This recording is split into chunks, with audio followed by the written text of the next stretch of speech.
Adlaw mga mads, for today's vlog kay naggrocery mi diri sa City Gate Mall, Buhangin. Yes mga mads, giubanan nako ang mama ni Padi para maggrocery diri sa City Gate. Pag human na mo sa grocery mga mads, nisaka na dayon ni para sunduon si Aling Maliit ug si Padi. Yes mga mads, gipadula lang namo si Aling Maliit diri kay tagsa lang pud ni siya kagawas og balay mga mads karon lang jud. Ni diretso na dayon mi sa department store kay gusto ni Padi mo palit og brief. Kita mga mads no kusog kayo ta mag-treat og pagkaon pero kaning mga brief ug mga underwear na to tagsa lang jud kita makapalit. Naglibog pa gani si Padi kung unsa iyang pilion nga brief dira mga mads mo na nagsuggest ko nga kanina lang nga design pero na siya nagustuhan sumaon to mong gikuha. After ana mga mads kay diretso na dayon mi diri sa towel area kay na gusto pud nimo palit og amo ang sariling towel mga mads kay wala jud mi ang mga gamit na mo kay sa mama lang jud ni Padi.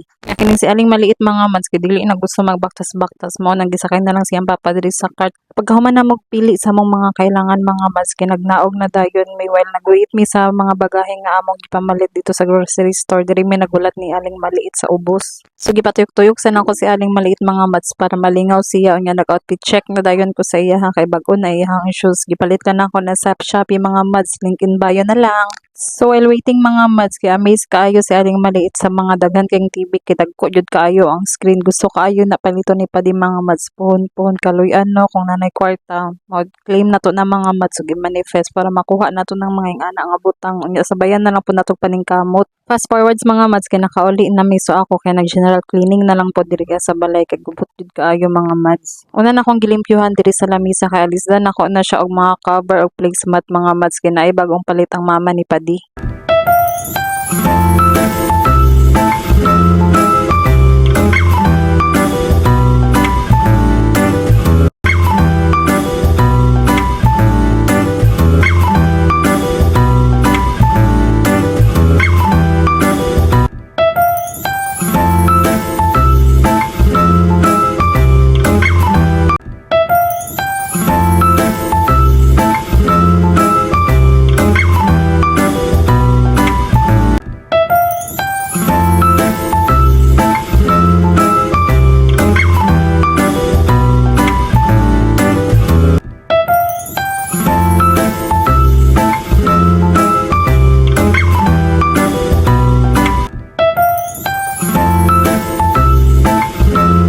Paghuman ako gilis og mga kortina mga mads gipabangagan na pud nako ang portahan sa kwarto sa mama ni Padi. So nagpatabang lang si Padi sa iyang angkol para mabangagan ni mga mads kay ang angkol ang naay tools tapos kabalo pud sa measurement. Gibutangan sa og linya sa angkol ni Padi mga mads para dili mahiwi inig bangag. Katong okay na mga mads kay nag-start na pud sila og bangag so mao ni si Padi nga naging assistant sa iyang angkol. So sa pagtrabaho ani mga mads kay nahanglan jud nimo og persa para mabangagan og masakto jud to ang imuhang gihulmahan og dili mahiwi.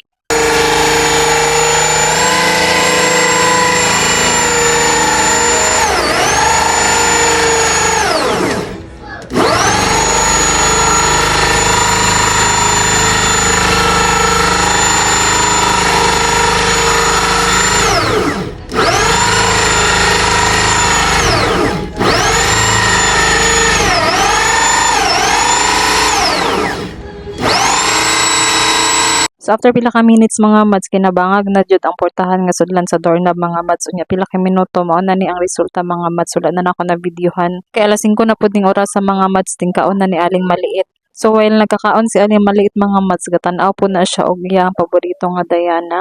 Ngani jud nga mga sudan ang ganahan ni Aling Maliit mga mads dili kayo siya sa mga hotdog, mga itlog, mga gulay jud na iya mga mads mao nang ginaana jud nako siya para pagdako niya mao niya makasanayan.